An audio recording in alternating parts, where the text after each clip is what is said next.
Insider.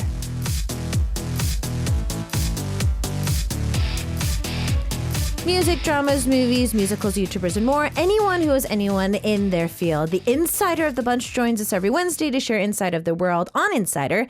Today we have a very, very, very, very, very special guest in the studio. It is none other than street photographer Michael Hurt. Hello. Hello. How you doing? Okay, first of all, before we do your whole introduction and everything, you have such an amazing resume. I don't know what to call you. Street photographer, 교수님, professor, doctor. Where do I go with this? Well, Korean professors don't like when I call myself 교수님. So, because it's a very, there's a pecking order. Yeah. And I don't have a continuous tenure track kind of position. So, even though I'm a research professor, I've just finished that position, or I'm a 겸임 교수, which is like a lecturer. Sort of like multi-purpose lecturer in the translation. But if I say I'm a 교수, but I'm a 겸임 교수, a lot of Korean professors are like, that's not a real professor. So what would you like to what would you want me to title you today? The lowest on that totem pole is 박사, which is 박사님, which is doctor. Okay. The lowest on that totem pole is doctor. Okay, so Dr. Hurt, thank you for joining us in the studio.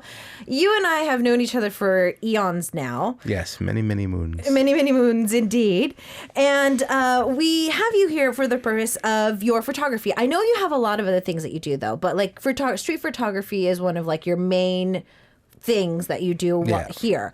I'm going to go through the very basic questions as we do this for anybody who is an English speaker or who lives in Korea. Yeah. So how long have you lived here? I've been here continuously since 2002 in Seoul. And I was in Korea 1994 to 96 as a Fulbright ETA, English Teaching Assistant in Jeju-do. Nice. Yeah, and the ETA program was the precursor because the Korean government copied that program, that model, and made what was called the Core ETA, Korean ETA program, which failed in a blazing pile of ash. It was a dumpster fire, but they reignited it like a phoenix as the EPIK EPIK program, English teaching program in Korea. Yeah, which is kind of branch. There's a Gepik, a Gyeonggi-do version, and it's doing pretty well. Okay. Yeah. Okay. So you've been here for a while. Now, like I said, you've got a lot of things to fill in a resume that looks really nice and really it's just a lot. But out of photography, was this always something that you did? Or, when did you start pictures exactly? I started pictures exactly in 6th grade of elementary school. Nice. And I had a point and shoot camera. I asked my dad, I said, I want to do photography. Give me a Christmas present. So I got the point and shoot probably in 5th grade or so. And I was like, yeah, that's not going to work. I need a real camera. I need a real camera. So I got one of those silver and black, which is now retro, Canon AE1s. And everything was film at the time. And for about a year, I used that. I was like, oh, this is great, thanks. But I need a real. I need more. I need a better camera. So I upgraded to one of the black, sleek, now what all the DSLRs look like. Oh, okay. And that was Canon T90. And, it was like I could do aperture and shutter priority. I could switch back and forth. The silver and black ones only had one or the other mode. You had to choose. So I could go between both. I was like, wow. And it was a whole new world for you. And that was like a $600 camera, which at the time in the 80s, that's a lot of money. Yeah. Yeah. For a camera. Yeah, because normally if you want to kind of figure what it would be now, it's like you kind of have to add like a zero or so. Yeah, the equivalent top of the line camera now would be like in the Canon line, the the DF. I wouldn't know. Yeah, it's the. Anyway, the top of the line one is, I'm blanking right now, would be about $6,000 or $7,000 for the body. So you probably would have to add about a zero or so to be. Good zero. Whew. Now, you do a lot of street fashion. You have like a blog about it. You have a lot of your Instagram is pretty much based on a lot of the pictures you do. The work that we did was pretty much like street as well. Is there a particular reason why you lean towards that genre, if it is even a genre? Street photography, especially back in 2002 or so when I came to do my dissertation on but didn't complete that for like 12 years. I went to the photography direction because street allows you to capture reality. Okay. And I felt like, Korea at the time was very much not into reality. It was very much like, we're just a small little country. And then a few years later, it became, we're like building our brand, so we can't show any bad aspects. The concept of so-called 나라망신, like, the making the country look really bad, was really prevalent. And of course, I'm always been one, since I come from ethnic studies, kind of a lefty, liberal, sociological point of view. I was always one to lob, bombs, grenades into, peeing people's pie, that kind of thing, and show things as they were. So one of the first things I did with street photography is went into a couple, just was in the streets taking pictures of people. And I also started going into one of the first drag clubs that was pretty commercially successful, which was named Trance. At the time. Yeah. And I went in there and I thought it would be very difficult. There were no gay people in Korea back then. At least that was the line. So I went in there to take pictures of all kinds of shades of people who aren't supposed to exist. Right. So I thought, I was very careful. I was like, oh, would you mind if I, took your pictures? I would be very sensitive. And, the reaction was like, whatever. I was thinking maybe in a couple weeks you could talk about it with your staff and, and the drag queen who opened, the gay man who owned the bar was just like, just do it now. And I was like, okay, I don't have film with me or my camera. I was just coming to talk, but he was like, yeah, we're doing a show like in 20 minutes.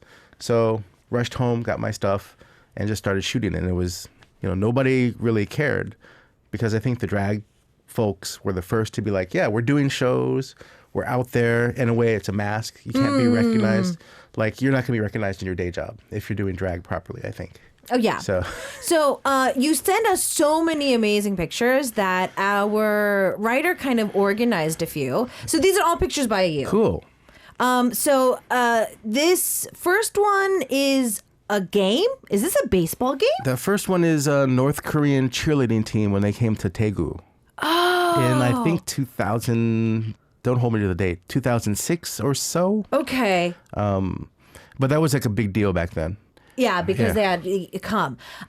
Now, we've also got some lovey-dovey couples. Yeah, that's street. So I'd walk around with my camera ready to go and just take pictures, especially in 2002 to about 2004, just trying to capture the moments. So if you go to that second picture at the top, with the couple GI, she's saying goodbye and they're very lovey-dovey. Yeah, to me, that was like a typical Korean moment, right? It was. And I mean, it still very is, even though the mandatory military service has been cut back a lot. I mean, at the time, especially in the early 2000s, it was still over 2 years. It was a longer period, and it was stricter, just so dramatic. Social media wasn't around like it is today. Well, they didn't have access to smartphones. Yeah. And if you had your communication equipment back then, I think the rule was you just have to give it up. Yeah. But now you have services where you can visitation time with your phone. You do. Looking at a lot of these pictures, especially this for under the second category, the third one. Yeah. This, I think I had all these outfits. I think I'm the girl in the picture. I think I'll probably be in that picture somewhere, like back there in the corner. Yeah, that picture was kind of troublesome to people who would see that kind of thing I would put up at my occasional exhibition or something like that, because one, someone's smoking, and that's a bad example, and there's trash on the ground. Oh yeah. There's cigarette butts, and that's in Hongdae at some I don't remember the club, but it was in a side alley, hard to find. One of the clubs. Yeah, and that's where people would congregate. It's hot in a deep, dark, stinky, underground club. So people would come out to cool off, finish up their new social relations that they'd made downstairs. Of course. When you're dancing and you're like, What's your name? What? I can't hear you. Yeah, let's go out for a and let's go out for a smoke. And then that would all of the actions would be, you have to work fast. So exactly. No, but the girl who was in the white shorts, it was like the epitome of like EOD's 10 Minutes at the time. Like it was J-Lo with Jenny from the Block. Like it was like those high heel sneaker type like shoes with short shorts they had to be like the Britney Spears like. Yeah, and Britney Spears was hot. And toxic with like that track too. So these are some newer pictures and like I think our third set. So about in 2006 or so, instead of just doing street, I started looking at what people were wearing. So that's when it became street fashion. I started getting interested in, of course, before that, gender. But I had an idea in 1998 when I was studying for my master's, and I had 2 years already in Korea, but I was in the States. I remember talking to my friend in graduate school, Steven, and I was like, I want to say something about like this construction of gender and like this performance of gender that I saw in Korea. And I was trying to write this down theoretically, but it's impossible. Okay. Because it all sounded like just opinion. I don't have any like objective evidence. I don't have of it, yeah. But when I came back in 2002, even though it wasn't my dissertation topic, I just went out and started doing street. And then I veered back to that topic. I was like, I can talk about visually, like, recording this performance of gender and that kind of thing. And then fashion became the obvious way to do that. Exactly. So this grandpa's rocking some awesome clothes. Yeah. And the grandpas, this kind of look is pretty much the look, and it's pretty common if you've been around long enough, but it's hard to capture as is. Yeah. And if you go to a grandpa, people often ask, why do you take pictures of mostly girls and young people and thin people? And I'm like, well, those are the ones who are willing to be under the camera. And if you go up to a grandpa in Chongno, Iga or something, and like, you look cool, and you ask to take their picture, it's often like, where are you going to use it? What are you going to do with it? What you going to do with it? What are you going to do with my picture? Am I getting money? That's a very old-fashioned but understandable way of looking at it. Oh, yeah, because of just everything. Now, I have to say that these last four girls, like, they totally wanted to be the Wonder Girls. Or they wanted to be 21 because I think that just completely sums up the era. Oh, yeah. That is Hongdae in, like, 2006 or so. And then, you have matching crews of boys. And trying to be a hip-hop crew was the thing back then. It was. It still is, kind of, but not quite in that group. This is, and the one with the swing set, the funny thing is it's such a small group of people, like fashion-related people. This was in Hongdae Park, which has now become this commercial, super clean area. And the swings, the little playground part is gone. But you see the girl in the yellow? Uh-huh. I had this picture up on my Instagram recently, and I got this DM saying, like, that's me. Do you remember me? I'm like, yeah, what are you doing? I kind of forgot the conversation because I hate how you can't research your DMs. So I've lost track of. But she, I think, is doing something in fashion. She's like, I remember that picture from so long ago. I was like a little kid back then. I'm like, wow. And so she reached out back to you again. Yeah. That's so cool. Okay. So for a lot of our listeners, we're constantly sending you a lot of links. So for those of you who are in our VLive and also through our YouTube live stream, our staff is constantly showing blog links for you guys because we have so many pictures we want to talk about today. We're helping you kind of go back and check those out. It looks like they've already shared my link too, but we're going to come back after a song break and we're going to be looking at some of the pictures that we actually worked together with eons ago. To a lifetime ago where I don't even remember. And we're also going to be answering a little bit of your questions as well. So continue to send in some more questions and messages for our street photographer, Dr. Michael Hurt in the studio today. But in the meantime, we're going to take a quick song break and come back. EXO is Sexy Enough with Love Shot and more of our insiders coming up next. All right, K-Poppin fam and all Arirang Radio listeners, it's still the second hour of K-Poppin. We have our insider today, which is street photographer and amazing individual, Dr. Michael Hurt in the studio with us. I think that our staff kind of shared this earlier. So we shared his social media account too. As I don't want to just make it just us talking about like pictures all day, but you can go click on the link and you do a lot of collaborations with like very bright colors and a lot of hanboks. I'm really curious as to the collaboration that you've constantly been doing recently of this. Well, I did a lot of hanbok stuff because I did this project where I was kind of taking foreign bodies and putting hanbok on those them. people. And I'm doing a project now related to national dress and taking the body of that nation.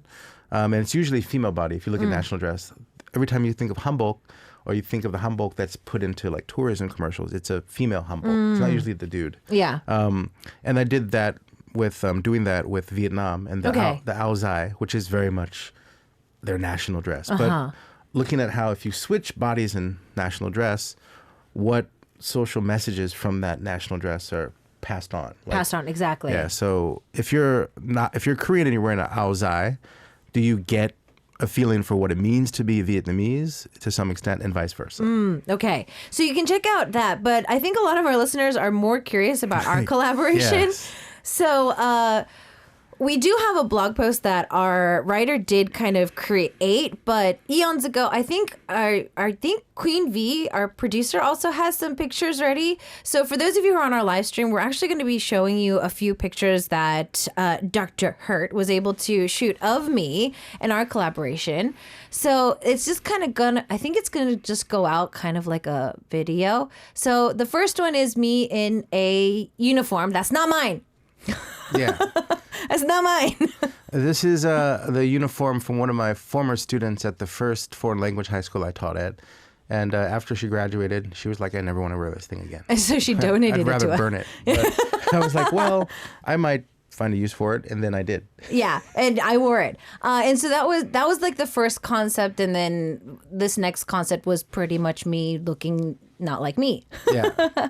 Well, the concept back then, remember, was naughty but nice. Yeah. So the idea was kind of, narratively speaking, kind of like you're a good school kid by day, but at night you are more dastardly and bad. And actually, that was part of my phase when I was practicing from street photography to more like straight model photography. So using the lighting of, like doing a magazine kind of editorial, which I wasn't used to. And that shot was technically this whole series was technically kind of a mistake. Yeah. Because I had the shutter speed so slow and the aperture, the f-stop so high because the flash was frankly too strong. Yeah, but I loved the outcome. Yeah, it made it look kind of gloomy, dark, mysterious. Yeah. So that was like a purposeful mistake. Yeah, it was a good mistake in a way. But yeah, these were eon ago. There's a lot more pictures. I was surprised at how far we went with these pictures. Oh yeah, at the time. Yeah. But I sent y'all the nicer ones. Yeah. So there are more mysterious. Yeah, there's more ones. mysterious ones, but no one's ever gonna see those. Yeah. Unless I start my own personal YouTube channel or Dr. Hurt does, and I go on his show and talk about it. Oh, cool. So if you ever do start one, I would love to. Let's make that the first episode. Go back to eons ago in my pictures. And in a way, you can think of yourself as like doing Instagram kind of stuff before there was Instagram. Yeah, no, but we did, because a lot of the pictures that you took are what a lot of influencers are doing now. They're trying to be editorial and kind of magazine-y. But frankly, I think the Instagrammers, because I'm doing a research little paper on the social media these days? Social media and specifically the pay model of Instagram. And if you look up pay model as a hashtag in Korean, pay model, you're going to see some racy stuff. Nice. But they've built their own little economy of, they're making money. Just by selling pictures and creating this kind of like, there's ajashis who take their pictures and da-da-da-da. And so it's like a whole new world behind that. All right, so speaking of just like pictures in general, since you do teach, and I'm guessing that you probably teach photography as well? I teach that privately. Okay. I've taught photography for about a year and a half at Hongdae. I taught the English language version of 예술의 이해, like 사진 예술의 이해, like understanding the art of photography. So taught that. It wasn't really like the technique of photography, which I teach privately, which more people are interested in. Well, I think you're going to have to teach some today because there's a lot of Okay. questions coming in along these standards. Oh, okay. So, Hit me. JC from the Philippines is asking, I want to know more about Polaroid cameras. Like just Polaroids are easier or are DSLR easier for a beginner? I think that would be, they're just so different. Polaroid, well, technically, I think, and I don't keep up with this sort of thing because I know the retro things bring a lot of stuff back, but Polaroid technically went out of business. But no, they're back. They're back? Yeah. And I think the people leading that instant developing thing is Fuji, right? The Yeah. Fuji, the little rectangular, those guys are definitely Yeah. out there. But if you want to learn photography, you can't do very much with those instax. Yeah, you can't really do those. So easier to just take a picture and have it come out is the Instax. I think that's the popular brand. But a DSLR is got more buttons and things, so it can be kind of So like challenging. from a digital camera, because I know that film cameras are also making a comeback too these days with like the whole new retro thing. So for like a beginner, is film the best way to go, or should we start off with just like a small digital camera? Absolutely not. No. Do not start with film. Let film stay where it is, which is dead. Okay, so you're more of I'm glad it's dead. So you're more of a digital Yeah. person. Film is too expensive and there's no feedback loop. The reason it's easier to teach photography for me these days is most of my students show up with DSLRs and I say, okay, take picture at like f1.8, f4.0 at this shutter speed, then you do one click to the right, keep going, they can see the difference instantly. So it's instant. Yeah. So with film, you've got to take a picture, at whatever, 4.0 and like 1/250 And they of a have to second. wait. Develop it, wait. And it seems like cool to, like, if you have the materials to develop your own film, dark room, chemicals, that's cool, but now that's an elitist thing. Like back in the day, that's just how you develop pictures. But now if you have the wherewithal to get chemicals and make your room dark and dedicate space to it, you're rich. Yeah, because it's just. And film is money. Yeah. I once calculated when I was shooting the cheapest possible bulk, rolled film from Chungmuro, I was getting black and white T-Max or Tri-X, like for 2,500 a roll. That's really cheap for 36 exposures. Still, with the developing and then scanning, because in the end, even if you shoot film, you're going to scan it. It has to go into some type of a device. So what's the point? Yeah. So I calculated it was about 25 cents or about 300won per shot back then when film was still cheap. Okay. So Leon's question was, do you prefer analog or digital photography? You're totally Digital. for digital. Yeah. Totally for digital. And there's no difference. I think the I don't want to harp on this too much, but there's actually no difference. So when a lot of people say that, analog film looks warmer, and Korean younger people. No, but it does have a little bit of like a nostalgic type of a vibe to it, I have to say. So when people say like in Korean, 색감이 좀 더 따뜻하, like It's warmer. a warmer color. It's like a warmer But the hue. reason is because the color temperature is wrong. And so back in the day, most film that you could buy over the counter was set for daylight, which is about 5,800 Kelvin. Okay. So you put that in your camera and you take a picture of Grandpa sitting next to his old lamp. And the Kelvin is like 2,800. It's very, very, very low. So from a 5,800 perspective, so the film's expecting to look at sunlight, but if you look at a lamp, it looks super red and orange. And so that's why it gives that hue. So if you want to get that Interesting. feel, just set your digital camera to daylight, or 5,800, 5,600 Kelvin, and take pictures, and you'll have the same exact effect. So for any of you who actually have a digital camera or like a DSLR, then you can probably start setting these settings and find them out. So Rick was asking if you've ever been offered a job or thought of working with National Geographic. I mean, if they would, I would take an assignment, but they're not blowing up my phone. They're not blowing up your phone No. just yet. Yeah. Just yet. When it comes to taking photography, I know that you sometimes go to like Seoul Fashion Week. You do take like a more professional in a way, like from street to more like glam pictures. What do you find more intriguing or just fun to do? Do you like going to those fashion shows and taking pictures, or do you just like doing street a lot more? Well, now if you go to Seoul Fashion Week, which hasn't happened since Corona, Yeah.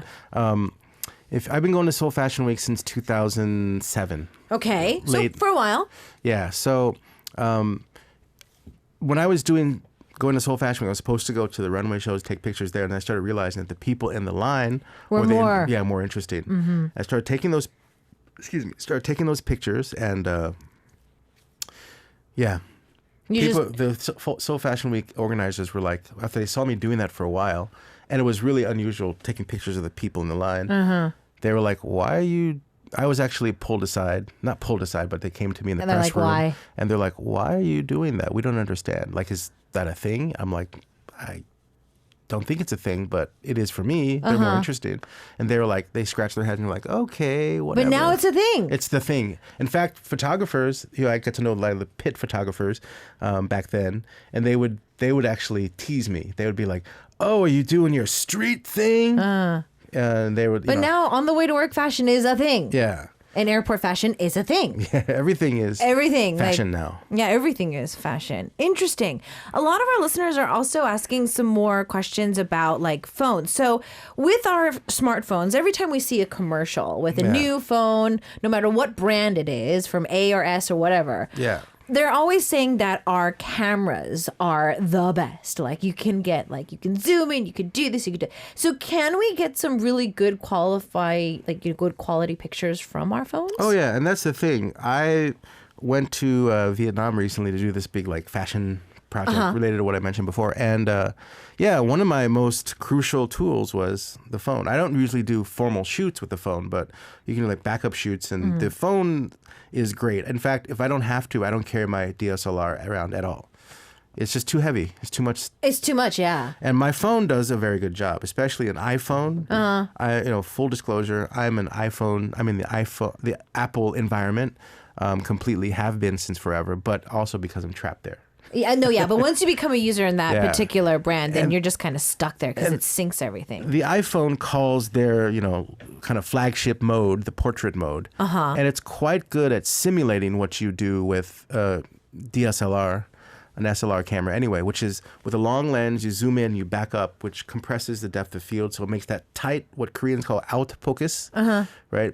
It makes that tight zone of focus where your background's blurry. And then you only can focus on that? Yeah. So generally that we've been, photographers have been doing that for years. Is tighten it in, and then you have a very open aperture, which is like a low f-stop. So like 1.8.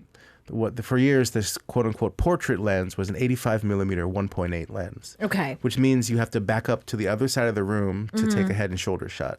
Oh. So it's really tight zone of focus. But the iPhone in portrait mode does that. It has, I looked at the digital information, the EXIF information inside the image of a chicken. I took a picture of a portrait. Oh, yeah, no, I saw that picture. So that was taken with your phone. That was iPhone. Okay, mode. so for, I guess everybody, when we watch the commercials, they're all true. All of our smartphones are great. Okay, so we have, from our YouTube live stream, Savina Sisters is asking, do you prefer a mirrorless or a DSLR camera? For professional work, DSLR, just because the equipment and the accessories are built for the DSLR. Well, I would love a mirrorless to do snapshots with. That's where I have a little bit more control with your phone than my phone. Okay. But for professional work, you've got to have a DSLR. Okay. So JC was saying, there's a saying, if you're a great photographer, it doesn't matter what brand of CP you're using. Is that correct? CP is camera phone or just camera? I'm guessing camera. So, no. In fact, I tell when I do my private photo classes, I tell my students, doesn't matter if you have a Canon, Nikon, Pentax, Olympus, whatever. But I'm kind of lying. I just want to make my students feel better, but it matters. Oh, it does. it only matters. They all do the same thing. They have the same features: aperture, shutter, priority, program, like manual. But when you go to the runway or you go to a professional event in Korea, everybody's using Canon. Okay. Nikon, second place, I think. I think it's the vice versa in Japan, but okay. So you're pretty much saying that there's a reason everybody's using a certain brand. Yeah. Pretty much. Okay. Well, I know that a lot of our listeners, now that we're talking about like our phones, we're talking a lot about different ways to actually use them. If we can actually take our own good pictures, maybe we can start asking about some lighting and stuff like that later on, or even just simply how to take the best selfie. We're going to take a quick song break, though, and then come back with more of our insider in the studio. We've got Kim Nanju and Yuk Sung-ja on the track with Sajin Photo and more of our insiders coming up next. K-Poppin Fam and all Arirang Radio listeners, we're getting a lot of specific titles today. I mean, we're not trying to promote any brands here. For those of you who are joining us for Insider today, we have our stream photographer, Dr. Michael Hurd, in the studio with us, and our listeners are going like crazy with a lot of like technical questions.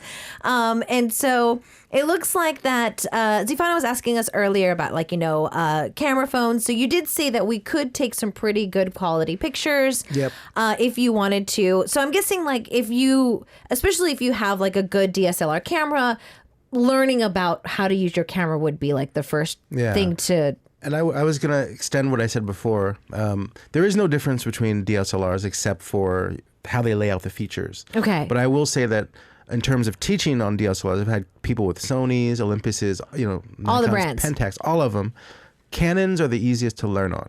Okay, so if you have one, then probably you're gonna get a chance to use it better. Entry level Canon. Okay. Yeah. All and right. I would recommend buying one, model below the most recent one to save money. To save money, because it's not going to be as expensive as the newer model. Yeah. Oh. Okay.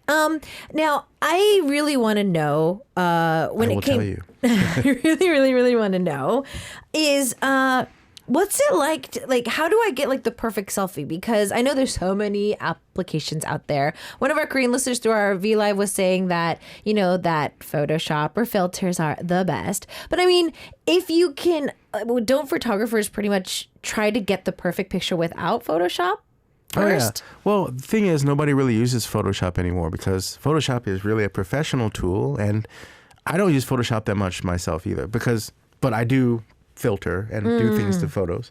But to take, my workflow is I've got a Wi-Fi enabled camera. I select them in the camera. There's a starring system in the Canons. So I star them as I'm looking at them. And then the starred ones I can just dump into my phone in one fell swoop. So from the starred ones, those are in my phone already, and those are uploaded to the iCloud, and I can work with them in whatever apps there. Yeah. So for me to do Photoshop, there is a Photoshop version for mobile devices, but I need a mouse for that. Okay. So for me to get it into Photoshop, I've got to open up my computer and like disturb that flow, and it slows me down. But yeah, there's a lot of things like Snapseed I use for what people normally consider Photoshoppable stuff. Snapseed's also completely free. Okay. No in-app purchases, whatever. Instagram filters are cool, but they're really harsh. Yeah, they're really extreme, I feel. And they blow out the highlights a lot. Yeah. So I know that you don't really work with celebrities. I know you do a lot more street and I guess some of the celebrities might pop up when you're going to like Seoul Fashion Week, when you're taking pictures and stuff like that. Would you ever think to just like collaborate with the celebrity or like for like an album jacket or like a comeback or something? Yeah, I would obviously, but they're not calling me. They're not knocking on your door at the moment. So, I mean, most I've done is like take a picture or take a set of pictures of somebody at Fashion Week who's a big Instagrammer. And that sometimes becomes a hassle because big Instagrammers usually think a lot about, they process a lot. Change their face shape and things like that, things that they're sensitive about. And for me to just take it straight from camera into the phone and post it, that's a little bothersome to some of those guys. Okay. So. Like a lot of the pictures, you even brought it up earlier about the fact that, you do like to show the reality of a lot of glamour. I know that you and I, we shot those shots that we showed earlier in like the back streets of Hongdae, if I remember right. Do you notice like a difference in like how people dress or like just how people come off whichever city you go to or like even town or like district? Do you feel a difference or do you kind of feel it's kind of all the same? Well, I feel like whatever specific fashion is, in Seoul, the capital, and the way things work in Korea is Seoul defines the standard and everybody else follows it. And Seoul is considered the best in class. If you're in Chuncheon, a smaller town, any Ju or Chun, then you follow what the Seoul girls do, for example. But like Gangnam and like Itaewon. Oh, you mean within it? Like Hongdae, like everybody's so different. Oh, yeah. I feel like there's a way, you know, kind of a dress code or a set of expectations. If you go to a Hongdae, and you're going to go on your Sunday date, something like that, you're going to be expected to dress up and in a certain way. I mean, just putting on formal wear, if you're in your early 20s, doesn't really work if you're going to Hongdae. You've got to be a little bit a hipster, hip with it. Gangnam, I think, is more about brands and showing how much of your fiscal capital you have. Yeah. Okay. Was there any, I know that you're not like the biggest fashionista out there, but as you've been taking pictures, have you been seeing like a trend? Like, have you been seeing trends repeat themselves? Oh, yeah. I talk about this with my interns and collaborators. Like the trends, like the one that's kind of surprising, I started noticing this a couple years ago, is the so-called ugly shoes. Oh yeah, the dad shoes. Yeah, Westerners call it dad sneakers. But like, you know, so I made a post about it. I started getting into, because the Korean young women were wearing these shoes called D-Lights. I feel like those deserve some credit. They were kind of what the Fila, like the disruptors, which were probably the most representative Korean shoe, especially for women. Young girls. The disruptors kind of took on what the D-Lights, I think, were doing, which is this cute, like chunky, quote unquote ugly shoe. And I think there's a Korean brand also called Ugly Shoes. But yeah, that is there's this total like full loop circle of the 80s and 90s now. Yeah, definitely. I feel that even like in the early 2000s, we were seeing like the Spice Girls, like really big, clumpy, high platforms but they're like kind of coming back as well with like the ugly shoe. Yeah, and I feel like with those kind of codes coming back, if you remember in the early 90s, mid 90s in Korea, everything was a platform for women. I mean, they had platform shower sneakers. Oh yeah, they did. Yeah, so they did. So that kind of merges. Those, I think, trends are re-emerging and re-merging. Ugly shoes make total sense here, especially the chunkier, the higher, the better. The better, yeah. Definitely. As you've been doing a lot of like, you know, street fashion or just pictures in general, I've been noticing that just with the couples that you choose or like just the people that you take pictures of, they seem to be all really chill about taking their picture. Did you ever get anybody just like, oh? Oh, often, yeah. In fact... Has it changed over the years, though? It's totally changed. Like if I was doing street fashion, I decided that's what I was doing in 2006. And I would go to people and I'd say, can I take your picture? But that question was very different back then. So it's like, can I take your picture? It's like, for what? Like online fashion shopping mall? Like, why would you take my picture? I'm not a special person. Yeah, I'm not a celebrity. Yeah, and I'm like, no, you're fashionable. And they're like, no, I'm not fashionable. This is just what people wear. I'm like, that's my point. But you are in fashion. So they were like, they would be saying, where is this going? And at the time, there's no Instagram, there's no street fashion culture. So I would say, oh, I'm putting it on like a blog. And often they would say, what's a blog? Blog 뭐예요? And I'd say, oh, like a mini homepie. But like more words. Yeah, because they know what a homepie is. Because back then that's what was in. Because Cyworld existed back then. Yeah. And now you ask, and for the most part, it's like yes or no. They know exactly what you're talking about. Yeah, because they actually like the fact that you want to take their picture. Yeah, as and well. it's a compliment, and it makes kind of social sense for them. Yeah, I mean the times really do seem to change, and I think it's kind of helped in your favor. Oh, definitely. Because now what I do, now that the rest of the world has caught up to me. Because you're so in. Now what I do makes sense. I say, oh, can I take your picture? And it's either yeah or no, because they know what you're going to be doing with it. Street fashion is a social practice, blah, blah, blah, blah. Yeah. Now, we actually have to go because we are over time. But before we go, I mean, like, is there anything else, like, if you wanted to tell the world to follow you, to look out for projects, is there anything else you wanted to say before we go today? Well, I will be direct and just say, if you want to follow my more academic focus on street fashion or just pictures, my Instagram at Kureji, at Kureji, is my kind of academic face. My studio face, where I do a little bit more I'm not as concerned with like my reputation, just doing pictures, not caring about other professors kind of, looking askance through. at me, is Seoul Street Studios. So the city Seoul Street Studios. And we actually shared those links earlier. So, guys, don't forget to go check those out. Thank you, Thank Dr. you Hurt, for joining having me. us. And thank you so much for taking the time out. Hopefully, we can have you back in the studio soon. I'd love that. All right. Well, we're going to be saying goodbye today. And thank you so much for joining us. Bye. Sending him out of the studio, and me out of the studio as well, is going to be DEF CON with the track City Life, Kim Do-young's feature on it. And I'll see you guys tomorrow, same time, same place.